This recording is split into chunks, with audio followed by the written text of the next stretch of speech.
وما أنزلنا عليك الكتاب إلا لتبين لهم الذي اختلفوا فيه وهدى ورحمة لقوم يؤمنون.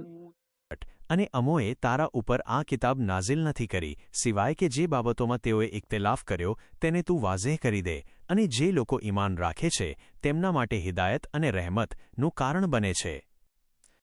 તફસીર જે લોકો હકીકતથી અજાણ હોય છે તેઓ મતભેદ કરે છે અને આ મતભેદને માત્ર એ વ્યક્તિ જ દૂર કરી શકે છે જે હકીકતથી વાકેફ હોય.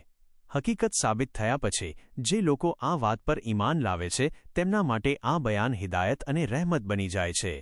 જો જાતિઓ અને સમાજ પોતાની મનમાની ઈચ્છાઓ, ખોટી માન્યતાઓ અને વ્યક્તિગત પસંદગીઓને એક તરફ રાખી દે અને પયગંબરોની માર્ગદર્શનને સ્વીકારી લે તો આવી ખોટી માન્યતાઓ, વિવાદો અને વિરોધાભાસી કાર્યોનું કોઈ અસ્તિત્વ જ બાકી ન રહે.